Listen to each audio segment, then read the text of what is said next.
ಸುವರ್ಣ. ಮಿಲನ ಮಿಲನ ಮಿಲನ ಮಿಲನ.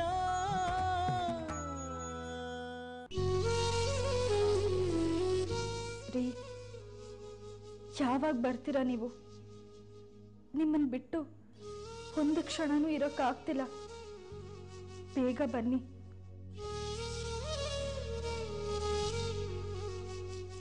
ಬರ್ತಾ ಇದ್ದೀನಿ ಪ್ರಾರ್ಥನಾ. ನಿನಗೆ ಹೇಳದೆ ಬಂದ ದಾರಿ ಎಷ್ಟು ಕಷ್ಟ ಇತ್ತೋ, ನಿನ್ನ ಸೇರೋಕ್ಕೆ ಬರ್ತಿರೋ ದಾರಿ ಅಷ್ಟೇ ಹಾಯ್ ಅನ್ನಿಸ್ತಾ ಇದೆ. ನನಗೂ ಅಷ್ಟೇ ರೀ. ನೀವು ಜೊತೆ ಇದ್ದರೆ ನಾನು ಏನು ಬೇಕಾದರೂ ಎದುರಿಸ್ತೀನಿ ಅನ್ನೋ ಹುಚ್ಚು ನಂಬಿಕೆ. ಆದರೆ ನೀವಿಲ್ಲದೆ ಇರೋ ಆ ದಿನ ಮತ್ತೆ ನನ್ನ ಜೀವನದಲ್ಲಿ ಯಾವತ್ತೂ ಬರೋದೇ ಬೇಡ ಅಂತ ಅನ್ನಿಸ್ತಿದೆ. ಇಲ್ಲ ಪ್ರಾರ್ಥನಾ, ಮತ್ತೆ ಇಂಥ ಕಷ್ಟದ ದಿನಗಳು ನಮ್ಮ ಜೀವನದಲ್ಲಿ ಸುಳಿದೇ ಇರೋ ಹಾಗೆ ಮಾಡಬೇಕು ಅಂತಾನೆ ಇಂಥ ದಿಟ್ಟ ನಿರ್ಧಾರ ತಗೊಂಡಿರೋದು. ನೀವೇನು ನಿರ್ಧಾರ ತಗೊಂಡ್ರೂ ಕೂಡ ಅದು ನನ್ನ ಒಳ್ಳೇದಕ್ಕೆ ಅಂತ ನಂಬಿದ್ದೀನಿ. ಅದೇ ಅಲ್ವಾ ನಮ್ಮ ಬದುಕು ತುಂಬ ತುಂಬಿರಬೇಕು ಅನ್ನೋದೇ ನಮ್ಮಿಬ್ಬರ ಆಸೆ. ಆ ಆಸೆ ಸಾಕಾರಗೊಳಿಸ್ಬೇಕು ಅಂತಲೇ ತಾನೆ ಈ ಶ್ರಮ, ಈ ದೂರ ಎಲ್ಲ. ನಾಳೆನೂ ಒಂದಿನ ನೀನು ಕಳೆದ್ರೆ ಆಮೇಲೆ ಬರೀ ಖುಷಿ. ಆ ದಿನಕ್ಕೋಸ್ಕರನೇ ನಾನು ಕಾಯ್ತಾ ಇದ್ದೀನಿ ರೀ. ಆ ದಿನ ತುಂಬ ಹತ್ರದಲ್ಲೇ ಇದೆ ಅಂತ ನನ್ನ ಮನಸ್ಸು ಹೇಳ್ತಾ ಇದೆ. ಆ ನಂಬಿಕೆ ಹಾಗೇ ಇರಲಿ. ಆ ನಂಬಿಕೆನ, ಪ್ರೀತಿನ ಶಾಶ್ವತಗೊಳಿಸ್ಕೋಬೇಕು ಅಂತಾನೆ ಈ ಸಮರ್ಥ ಬರ್ತಾ ಇದ್ದಾನೆ. ನೀವಿಲ್ಲದೆ ಈ ಸಮಯ ನಿಂತಿದೆ ಅಂತ ಅನ್ನಿಸ್ತಾ ಇದೆ. ಈ ಪ್ರಾರ್ಥನಾ ಕಾಯ್ತಾ ಇದ್ದಾಳೆ. ಬೇಗ ಬನ್ನಿ.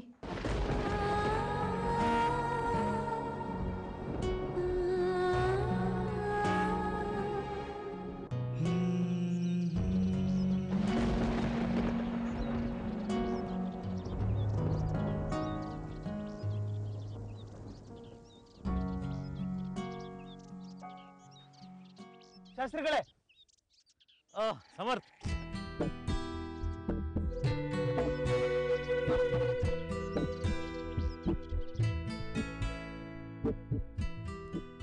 ಏನು ಇಲ್ಲಿ ಈ ಕಡೆ?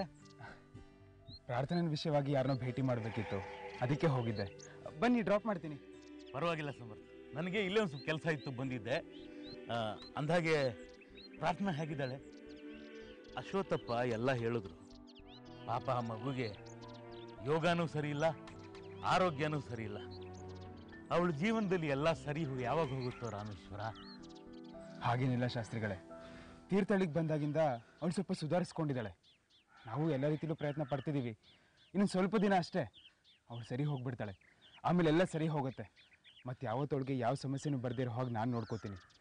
ಚಿಂತನ ಮತ್ತು ಮಾವ ಕೂಡ ಎಲ್ಲ ರೀತಿಯಲ್ಲೂ ಸಪೋರ್ಟ್ ಮಾಡ್ತಿದ್ದಾರೆ. ಎಲ್ಲ ಸರಿ ಹೋಗುತ್ತೆ ಶಾಸ್ತ್ರಿಗಳೇ. ಆಯ್ತು ಸಮರ್ಥ, ಎಲ್ಲ ಸರಿ ಹೋಗ್ಲಿ ಅಂತ ರಾಮೇಶ್ವರನ ಹತ್ರ ಕೇಳ್ಕೊತೀನಪ್ಪ. ಶಾಸ್ತ್ರಿಗಳೇ, ತಪ್ಪು ತಿಳ್ಕೊಳ್ಳಿಲ್ಲ ಅಂದರೆ ಪ್ರಾರ್ಥನಾ ನಂದಾರಿನ ಕಾಯ್ತಿರ್ತಾಳೆ. ನಾನು ಹೋಗಿ ಬರ್ತೀನಿ. ಸರಿ ಸಮರ್ಥ, ನೀನು ಹೊರಡು, ನಾನು ಹೋಗ್ತೀನಿ. ಅಂದಾಗ ಮನೆ ಹತ್ರ ಬಂದಾಗ ನಾನು ಸಿಗ್ತೀನಪ್ಪ. ಚಿಂತನನ್ನ ಅಶ್ವತ್ಥಪ್ಪನ ಕೇಳಿದೆ ಅಂತ ಹೇಳಿ. ಸರಿ ಶಾಸ್ತ್ರಿಗಳ, ಬರ್ತೀನಿ. ಸರಿಯಪ್ಪ.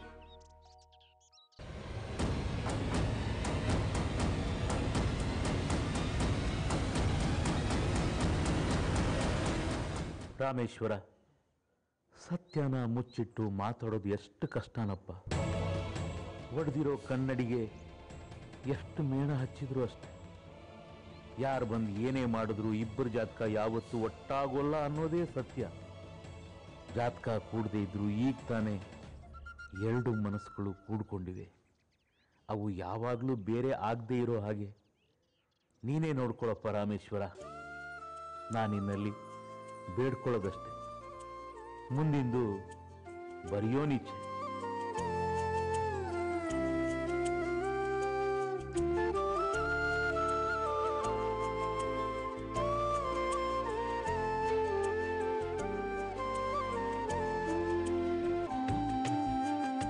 ಚಿಂತು, ಚಿಂತು, ಇದುವರೆಗೂ ಅನ್ಕೊಂಡಿದ್ದೆಲ್ಲ ಆಯ್ತು ಮಾವ. ಅನ್ನಪೂರ್ಣ, ಅಂಜಲಿ, ಸುಮಾ ಎಲ್ಲರೂ ಒಪ್ಕೊಂಡಿದ್ದಾರೆ. ನಾಳೆನೇ ಬರ್ತೀನಿ ಅಂತ ಹೇಳಿದ್ದಾರೆ. ಇನ್ನು ಮುಂದಕ್ಕೂ ಎಲ್ಲ ನಾವು ಅನ್ಕೊಂಡಂಗೆ ನಡೆದ್ಬಿಟ್ರೆ ಪ್ರಾರ್ಥನೆಗೆ ಇನ್ನು ಯಾವ ಭ್ರಮೆನೂ ಕಾಡಲ್ಲ.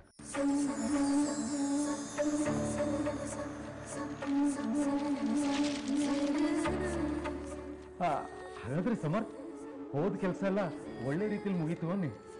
ಮುಂದೆ ಬರೋ ಒಳ್ಳೆ ದಿನಗಳಿಗೆ ನೀವು ಪಟ್ಟ ಶ್ರಮನೇ ಕಾರಣ ಆಗುತ್ತೆ ಅಲ್ವಾ? ರೀ, ಈಗ ಬಂದ್ರಾ? ನನ್ಗೊಂದು ಮಾತು ಹೇಳ್ಬಿಟ್ಟು ಹೋಗಿದ್ದಿದ್ರೆ ನಾನೇನು ಬೇಡ ಅಂತಿದ್ನಾ?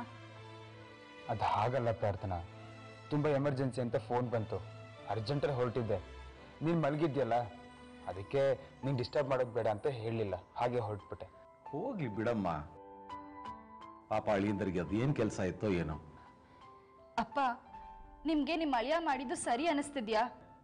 ನೋಡು ಮಗಳೇ, ಅಳಿಯಂದರಿಗೆ ಏನೇ ಮಾಡಿದ್ರು ಅದು ನಮ್ಮ ಒಳ್ಳೇದಕ್ಕೇನೆ ಅಲ್ವಾ ಚಿಂತು? ಅಳಿಯಂದ್ರೆ ನೀವು ಹೇಳ್ದೆ ಹೋಗಿದ್ದಕ್ಕೆ ಅವಳು ಬೇಜಾರು ಮಾಡ್ಕೊಂಡಿರೋದು. ಹೌದೌದು, ಅದಷ್ಟೇ ಬೇಜಾರು. ಅವಳು ಬೇಜಾರನ್ನ ತಿದ್ದಿ ಅವಳಿಗೆ ಊಟ ಮಾಡಿಸೋಷ್ಟರಲ್ಲಿ ನಮಗ್ ಸಾಕಾಗೋಯ್ತು ಅಲ್ವಾ ಪ್ರಾರ್ಥನಾ? ಭಾವ, ಮೊದ್ಲು ಅವಳನ್ನ ಕರ್ಕೊಂಡು ಹೋಗಿ ಸಮಾಧಾನ ಮಾಡಿ. ಹೌದೌದು, ನೀವು ಸಮಾಧಾನ ಮಾಡಬೇಕಾದೆ. ನೀವು ಹೋದ್ಮೇಲೆ ಬಾಡಿದ ಮುಖದಲ್ಲಿ ಕಳೆನೇ ಇರಲಿಲ್ಲ. ನಿನ್ನೆ ನೀವು ಫೋನ್ ಮಾಡಿ ಮಾತಾಡ್ಸಿದ ಮೇಲೆನೆ ಒಂಚೂರು ಕಳೆ ಬಂದಿದ್ದು. ಅಪ್ಪ, ಹಾಗೆಲ್ಲ ಏನೂ ಇಲ್ಲ, ನೀವು ಸುಮ್ಮನಿರಿ. ರೀ, ನೀವು ಹೇಳ್ದೆ ಹೋಗಿದ್ದಕ್ಕೆ ನಾನು ಸ್ವಲ್ಪ ಟೆನ್ಷನ್ ಆಗಿದೆ. ಅದನ್ನ ಹಿಡ್ಕೊಂಡು ಇವ್ರು ಇವಾಗ ಆಡ್ಕೋತಿದ್ದಾರೆ. ಸ್ವಲ್ಪನಾ ಭಾವ? ನೀವ್ ಹೇಳ್ದೆ ಹೋಗಿದ್ದಕ್ಕೆ ಮುಖ ಅಂತ ಇಟ್ಕೊಂಡು ಇಡೀ ದಿನ ರೂಮಲ್ಲಿ ಕೂತಿದ್ಲು. ನಿಮ್ ಹತ್ರ ಫೋನಲ್ಲಿ ಮಾತಾಡಿದ್ಮೇಲೆನೆ ಮೇಡಮ್ ಅವರು ಊಟ ಮಾಡಿದ್ದು. ಹೌದಾ ಪ್ರಾರ್ಥನಾ? ಅಂಜನ್ ನನ್ನ ಜೊತೆಲಿ ಇಲ್ದೆ ಹೋದ್ರು ನಾನು ಯಾವತ್ತೂ ಊಟ ಬಿಟ್ಟಿಲ್ಲಪ್ಪ, ಅಲ್ವಾ ಅಪ್ಪ? ಲೇ ಚಿಂತು, ನಿನ್ ಗಂಡ ಎಲ್ಲಿದ್ದಾರೆ ಅಂತ ನಿನ್ ಗೊತ್ತು, ನೀನೇ ಅವ್ರನ್ನ ಕಳ್ಸಿದ್ದು, ಅದಕ್ಕೆ ನಿನಗೆ ಟೆನ್ಷನ್ ಇಲ್ಲ. ಇವ್ರು ಹೇಳ್ಬಿಟ್ಟು ಹೋಗಿದ್ರೆ ನಾನು ಯಾಕೆ ಟೆನ್ಷನ್ ಮಾಡ್ಕೋತಿದ್ದೆ?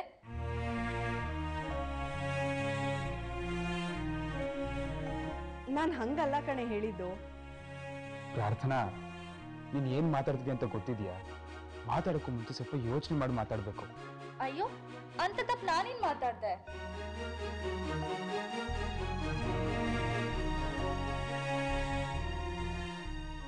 ಸಾರಿ ಕಣೆ ಚಿಂತು, ಏನೋ ಸಂದರ್ಭದಲ್ಲಿ ಹಾಗೆ ಮಾತಾಡ್ಬಿಟ್ಟೆ, ಸಾರಿ. ಸಾರಿ ಚಿಂತನಾ. ಬೇಜಾರ್ ಮಾಡ್ಕೋಬೇಡ್ವೆ, ಈ ಅಕ್ಕನ ಮೇಲೆ ನಿನಗೆ ಕೋಪನಾ? ಸಾರಿ. ಹಂಗೆಲ್ಲ ಏನೂ ಇಲ್ವೇ? ಎಲ್ಲಿ ಹಾಗಾದ್ರೆ ನಗು?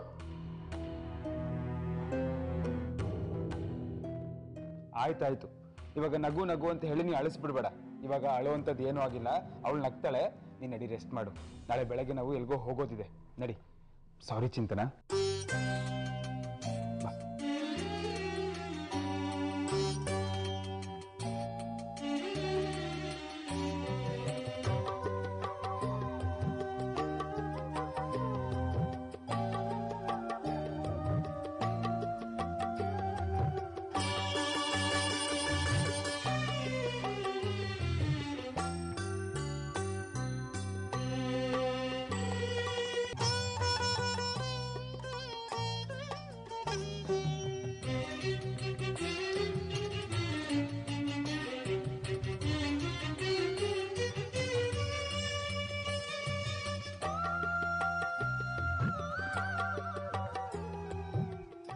ಮಾವ,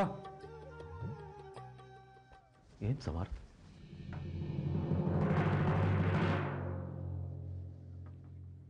ಮಾವ, ಚಿಂತನ. ಅಯ್ಯೋ ಬಿಡಿ, ಬೆಳಗಾಗೋಷ್ಟರಲ್ಲಿ ಸರಿ ಹೋಗುತ್ತೆ. ಅವರಿಬ್ಬರ ಬಗ್ಗೆ ನಿಮ್ಗೆ ಗೊತ್ತಲ್ಲ. ಅದು ಸರಿ, ಪ್ರಾರ್ಥನಾಗ ವಿಷಯ ಹೇಳಿದ್ರ ಅವಳು ಒಪ್ಕೊಂಡ್ಲ? ಇಲ್ಲ, ಅವಳು ಒಪ್ಕೊಳ್ಳದೆ ಇದ್ರು ಹೇಗಾದರೂ ಮಾಡಿ ಅಂಜಲಿ, ಸುಮ್ಮ, ಅನ್ನಪೂರ್ಣ ಅವ್ರನ್ನ ಮೀಟ್ ಮಾಡಿಸ್ಲೇಬೇಕು. ನಾನು ಮಾಡಿಸ್ತೀನಿ, ಆ ಚಿಂತೆನೆ ಬಿಟ್ಬಿಡಿ. ಅಲ್ಲ ಸಮರ್ಥ, ಅವ್ರನ್ನ ಭೇಟಿ ಮಾಡಿದ್ಮೇಲೆ ಸಮಸ್ಯೆ ಇನ್ನೂ ದೊಡ್ಡದಾಗ್ಬಿಟ್ರೆ ನನಗೆ ಯಾಕೋ ಸಂಪೂರ್ಣ ನಂಬಿಕೆ ಬರ್ತಾ ಇಲ್ಲ. ಹೀಗೆ ಹೇಳ್ತೀನಿ ಅಂತ ಬೇಜಾರು ಮಾಡ್ಕೋಬೇಡಿ. ಇನ್ನೊಂದ್ಸಲ ಮನೋವೈದ್ಯರನ್ನ ಭೇಟಿ ಆದರೆ ಒಳ್ಳೇದು ಅಂತ ನನಗನ್ನಿಸ್ತಾ ಇದೆ. ನೀವು ಹೇಳ್ತಿರೋದು ಖಂಡಿತ ತಪ್ಪಲ್ಲ ಮಾವ, ಅದನ್ನೆಲ್ಲ ನಾನು ಫಾಲೋ ಮಾಡ್ತಾ ಇದ್ದೀನಿ. ಆ್ಯಂಡ್ ಇದು ನನ್ನ ಕೊನೆ ಪ್ರಯತ್ನ. ನೀವೇ ಹೇಳ್ತಿದ್ರಲ್ಲ, ಮುಳ್ಳನ್ನ ಮುಳ್ಳಿಂದನೇ ತೆಗಿಬೇಕು, ಸಮಸ್ಯೆನ ಬೇರಿಂದನೇ ಹುಡುಕಿ ಗುಣ ಮಾಡಬೇಕು ಅಂತ. ನಿಜ, ಮುಳ್ಳನ್ನ ಮುಳ್ಳಿಂದಲೇ ತೆಗಿಬೇಕು. ಸಮಸ್ಯೆನ ಬೇರಿಂದ ಗುಣಪಡಿಸೋ ಪ್ರಯತ್ನದಲ್ಲಿ ಮರಕ್ಕೆ ಬೀಳ್ಬಾರ್ದು ನೋಡಿ, ಅದಕ್ಕೆ ಹಾಗಂದೆ. ಹಾಗೆಲ್ಲ ಏನೂ ಆಗಲ್ಲ ಮಾವ. ನಾನು ಎಲ್ಲ ರೀತಿಯಿಂದ ಯೋಚನೆ ಮಾಡಿನೇ ಈ ನಿರ್ಧಾರಕ್ಕೆ ಬಂದಿರೋದು. ನನಗೆ ಸಂಪೂರ್ಣವಾದ ನಂಬಿಕೆ ಇದೆ, ಈ ಪ್ರಯತ್ನದಿಂದ ಪ್ರಾರ್ಥನೆ ಖಂಡಿತ ಮೊದಲಿನ ಥರ ಆಗ್ತಾಳೆ. ಹಾಗಂತ ನನ್ನ ಮನಸ್ಸು ಹೇಳ್ತಿದೆ ಮಾವ. ಏನಪ್ಪ, ಆ ರಾಮೇಶ್ವರ ದಯದಿಂದ ಎಲ್ಲ ಚೆನ್ನಾಗಿ ಆಗ್ಬಿಟ್ರೆ ನಮ್ಗೆ ಅಷ್ಟೇ ಸಾಕು.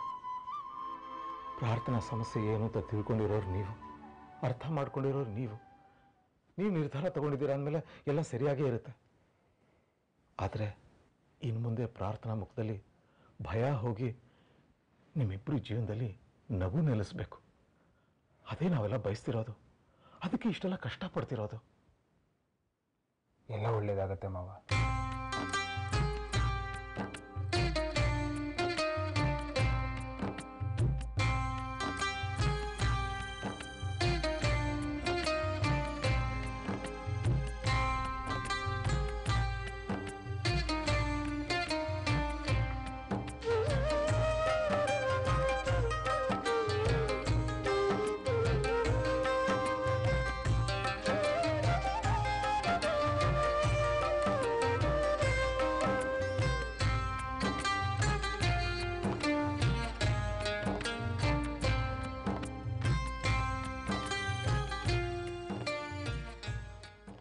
ರೀ, ಪ್ರಯಾಣ ಮಾಡಿ ಸುಸ್ತಾಗಿಲ್ವಾ?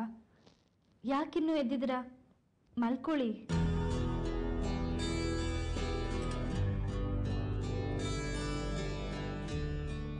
ಪ್ರಾರ್ಥನಾ, ನಾನು ಶಿವಮೊಗ್ಗಕ್ಕೆ ಹೋಗೋದು ಬರೋವಾಗ ಡಾಕ್ಟರ್ ಅನ್ನಪೂರ್ಣ ಅವ್ರನ್ನ ನೋಡಿದೆ.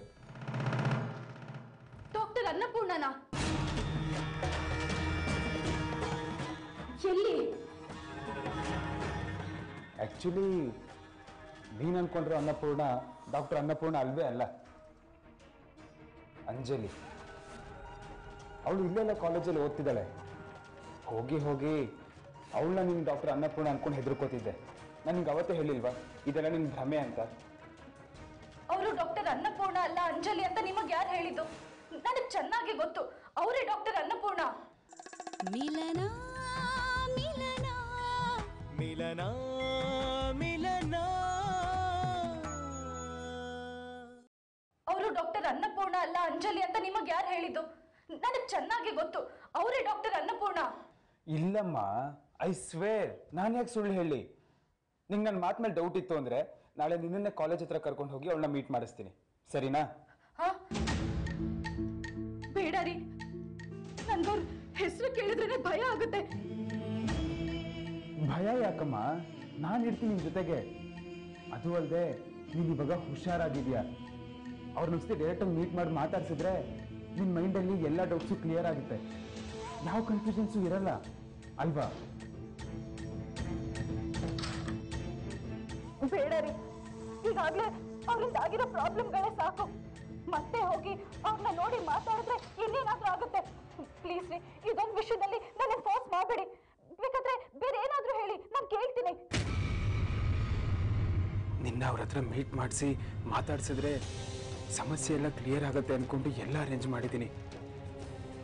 ನೀನು ಹೀಗೆ ಭಯ ಪಡೋದು ನೋಡಿದ್ರೆ ನನಗೆ ಏನು ಮಾಡಬೇಕು ಅಂತಲೇ ತೋಚ್ತಿಲ್ಲ. ಪ್ಲೀಸ್ ಪ್ರಾರ್ಥನಾ, ಕಾಮ್ ಡೌನ್. ರೀ, ಮಾತಾಡ್ರಿ. ಅದೊಂದನ್ ಬಿಟ್ಟು ಬೇರೆ ಏನಾದ್ರೂ ಹೇಳಿ, ನಾನು ಖಂಡಿತವಾಗ್ಲೂ ಕೇಳ್ತೀನಿ, ಸರಿನಾ? ನನ್ನ ಮೇಲೆ ಆಣೆ ಮಾಡಿ ಹೇಳು ಪ್ರಾರ್ಥನಾ. ಏನ್ರಿ ಇದು ಆಣೆ ಗೀಣೆ ಎಲ್ಲ ಇಟ್ಕೊಂಡು? ಹೇಳಿದ್ನಲ್ಲ, ಅಲ್ಲಿಗೆ ಬಿಟ್ಟು ಬೇರೆ ಎಲ್ಲಿಗೆ ಬೇಕಾದ್ರೂ ಕರೀರಿ, ಎಷ್ಟು ದೂರ ಬೇಕಾದ್ರೂ ಕರೀರಿ, ನಾನು ಖಂಡಿತವಾಗ್ಲೂ ಬರ್ತೀನಿ. ನೀವೇ ಹೇಳಿದ್ರಲ್ಲ ನಾನು ಹುಷಾರಾಗಿದ್ದೀನಿ ಅಂತ, ಮತ್ತೆ ಯಾಕೆ ಅಲ್ಲಿಗೆ ಹೋಗೋದು? ನೋಡಿ, ನಾನು ಹುಷಾರಾಗಿದ್ದೀನಿ, ಅಲ್ಲಿಗೆ ಬಿಟ್ಟು ಬೇರೆ ಎಲ್ಲಿಗೆ ಬೇಕಾದ್ರೂ ಕರೀರಿ, ನಾನು ಖಂಡಿತವಾಗ್ಲೂ ಬರ್ತೀನಿ, ನಿಮ್ಮ ಮೇಲೆ ಆಣೆಗೂ, ಸರಿನಾ? ಸರಿ, ನಾಳೆ ನಾವು ದೇವಸ್ಥಾನಕ್ಕೆ ಹೋಗೋಣವಾ? ದೇವಸ್ಥಾನಕ್ಕ? ಯಾವ ದೇವಸ್ಥಾನಕ್ಕೆ? ಅದು ಒಂಥರ ಸರ್ಪ್ರೈಸ್ ದೇವಸ್ಥಾನ, ತುಂಬ ಚೆನ್ನಾಗಿರತ್ತೆ. ಆ ದೇವ್ರ ಹತ್ರ ಹೋದವರೆಲ್ಲ ಬೇಗ ಹುಷಾರಾಗ್ತಾರಂತೆ. ಸರಿ, ಹೋಗೋಣ. ಸರಿ, ಇವಾಗ ಮಲ್ಕೋ.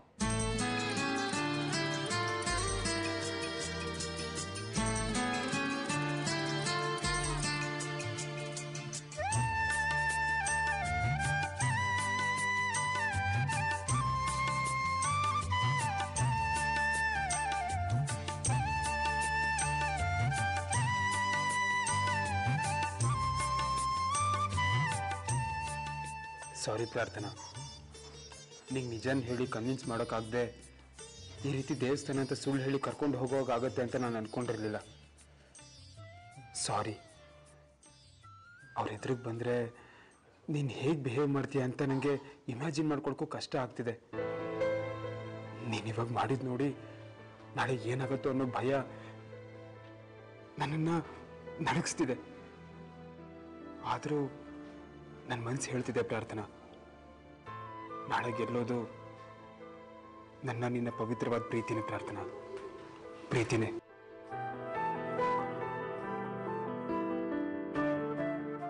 ಮತ್ತೆ ನಂಗೆ ತುಂಬಾ ಭಯ ಆಗ್ತಿದೆ. ನೀವೊಬ್ಬರೇ ಹೋಗಿ ಬನ್ನಿ ಪ್ಲೀಸ್. ತೆಗೆದು ನಾನು ಬಿಡ್ತೀನಿ ನೋಡು ಮೂತಿ ಮೇಲೆ. ಭಯ ಅಂತೆ ಭಯ. ಈ ಭಯ ಅವತ್ತೇ ಇದ್ದಿದ್ರೆ ಪಾಪ ಪ್ರಾರ್ಥನಾ ಇಷ್ಟು ಕಷ್ಟಪಡೋ ಅವಶ್ಯಕತೆ ಇರ್ತಿತ್ತಾ? ಈಗ ಮಾತಾಡದೆ ಸುಮ್ಮನೆ ಇರು. ಅಲ್ಲ, ಪ್ರಾರ್ಥನಾ ನನ್ನ ನಿಜವಾಗ್ಲೂ ನೋಡಿ ಹೊಡಿಯಕ್ ಬಂದ್ರೆ ನಾನು ಬರಲ್ಲ ಅತ್ತೆ, ಪ್ಲೀಸ್. ಅವತ್ತು ಸಮರ್ಥ ಬಂದಾಗ ಹೇಳ್ದೆ ನಾನು ತಪ್ಪು ಮಾಡಿದ್ದೀನಿ, ನಾನು ಸರಿ ಮಾಡ್ತೀನಿ, ಬರ್ತೀನಿ ಅಂತೆಲ್ಲ ಹೇಳ್ದೆ. ಅದು ಅವತ್ತೇನೋ ಹೇಳ್ದೆ. ಅದೆಲ್ಲ ಹೇಳಾದ್ಮೇಲೆ ನಿನ್ನೆ ರಾತ್ರಿ ಇಡೀ ನಿದ್ದೆ ಇಲ್ಲ. ನಾಳೆ ಏನಾಗುತ್ತೋ ಏನೋ ಅನ್ನೋದೇ ನಂಗೆ ಕಾಡ್ತಿತ್ತು. ಅದು ಏನಾದರೂ ಆಗಲಿ, ನಮ್ಮಿಂದ ತಪ್ಪಾಗಿದೆ. ಅದನ್ನು ಸರಿ ಮಾಡ್ಕೊಳ್ಳೋಕ್ಕೆ ಒಂದು ಅವಕಾಶ ಸಿಕ್ಕಿದೆ. ನಾವು ಅದನ್ನು ಮಿಸ್ ಮಾಡ್ಕೋಬಾರ್ದು. ಪಾಪ ಸಮರ್ಥ ಎಷ್ಟು ಕಷ್ಟಪಟ್ಟು ನಮ್ಮನ್ನು ಹುಡ್ಕೊಂಡು ಬಂದಿದ್ದಾರೆ. ನಾವು ಅವ್ರಿಗೆ ಬರ್ತೀನಿ ಅಂತ ಮಾತು ಕೊಟ್ಟಿದ್ದೀನಿ.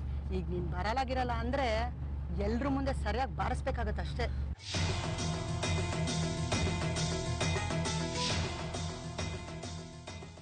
ಮಿಲನ ಮಿಲನ ಮಿಲನ ಮಿಲನ.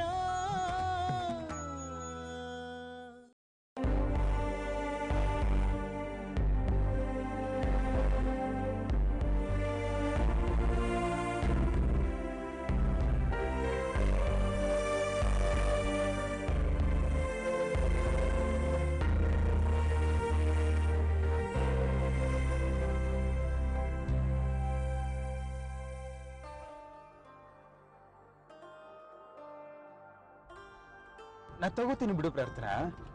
ಪರವಾಗಿಲ್ಲ ರೀ, ನೀವು ಡ್ರೈವ್ ಮಾಡಿ, ನಾನು ನೋಡ್ತೀನಿ. ಪರವಾಗಿಲ್ಲ, ನಾನು ನೋಡ್ತೀನಿ.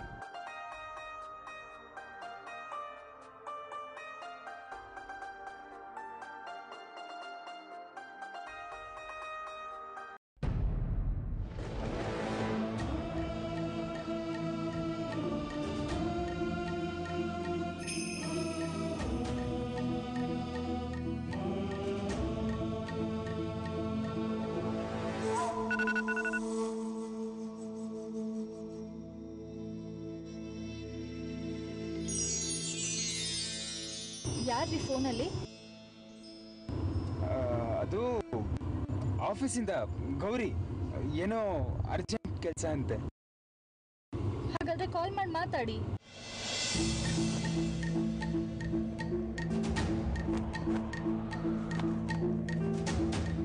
ಯಾಕೆ ಕಾರ್ ನಿಲ್ಸಿದ್ರಿ?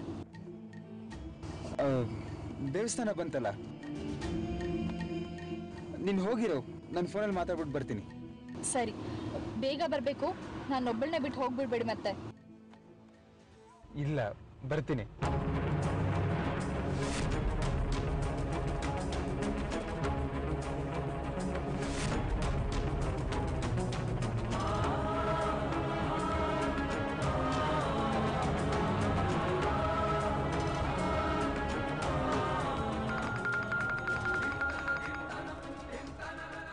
ಹಲೋ ಹಲೋ ಸುಮ್ಮ ಅವರೇ, ಸಾರಿ ಲೇಟ್ ಆಗೋಯ್ತು. ಎಲ್ಲಿದ್ದೀರಾ? ನಾನು ದೇವಸ್ಥಾನದ ಒಳಗಡೆ ಇದ್ದೀನಿ ಸರ್. ನೀವೆಲ್ಲಿದ್ದೀರಾ? ನಾನು ದೇವಸ್ಥಾನದ ಹತ್ರನೇ ಇದ್ದೀನಿ, ಬಂದೆ. ಒಂದು ನಿಮಿಷ, ನಾನು ಅನ್ನಪೂರ್ಣ ಮತ್ತೆ ಅಂಜಲಿ ಅವರು ಎಲ್ಲಿದ್ದಾರೆ ಅಂತ ತಿಳ್ಕೊಂಡ್ಬಿಡ್ತೀನಿ. ಹಲೋ